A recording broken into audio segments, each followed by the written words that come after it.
உலகில் ஆரம்பகால கட்டத்தில் எதுவும் இல்லை. இருள் மட்டுமே இருந்தது. அந்த இருளின் மத்தியிலும் இறைவனின் வார்த்தை முழங்கியது. முதல் நாள் ஒளி உண்டாகட்டும் என்று இறைவன் ஒரு வார்த்தை சொன்னார். ஒளி உண்டாகட்டும் சொன்ன உடனே இருளை துளைத்து பிரகாசம் வந்தது. அந்த நாளில் அவர் பகல் இரவு என்று இரண்டையும் பிரித்தார். இதுதான் முதல் அதிசயம். இரண்டாம் நாள் வானத்தை உருவாக்கினார். இறைவன் மேலிருந்த நீரை கீழிருந்த நீரிலிருந்து பிரித்து மத்தியிலே பரந்த வானத்தை உருவாக்கினார். அந்த நீல வானம் மேகங்கள் அனைத்தையும் இரண்டாம் நாளில் உருவாக்கினார். இது இரண்டாம் அதிசயம். மூன்றாம் நாளில் நிலம், கடல், மரங்களை உருவாக்கினார். இறைவன் சொன்னார், நீர் ஒன்று கூடட்டும், நிலம் வெளிப்படட்டும் என்று. அதனாலும் கடலும் நிலமும் வெளிப்பட்டது.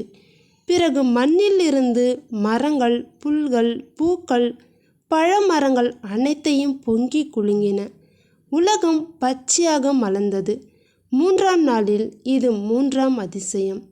நான்காம் நாளில் சூரியன், சந்திரன், நட்சத்திரங்கள், பகலை ஒளிர வைக்க சூரியனும், இரவை மென்மையாக காக்க சந்திரனும் மற்றும் எண்ணிலடங்கா நட்சத்திரங்கள், உலகின் காலத்தையும் பருவத்தையும் அமைத்த நாள் நான்காவது அதிசயம். ஐந்தாம் நாள் நீரும் வானமும், உயிருடன் அலைகளில் நீந்தும் மீன்கள், வானத்தில் பறக்கும் பறவைகள் அனைத்தும் உயிரோடு உலகை நிரப்பின.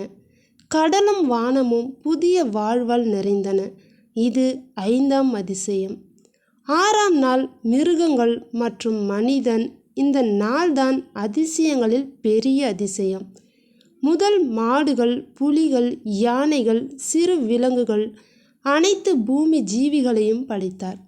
பிறகு தன் உருவத்திலே தன் மூச்சியினால் மனிதனை உருவாக்கினார். ஆதாம் பிறந்தான். பின்னர் அவனுக்கான துணையாக ஒரு எலும்பிலிருந்து ஏவாளை படைத்தார். இது உலகில் பிறந்த முதல் குடும்பம். ஏழாம் நாள் ஓய்வு. 6 நாள் அதிசயங்களின் பின் இறைவன் ஓய்வெடுத்தார்.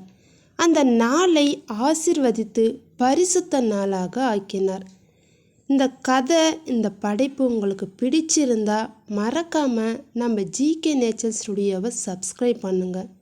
அடுத்த ஒரு பைபிள் கதையில் சந்திப்போம். தேங்க்யூ.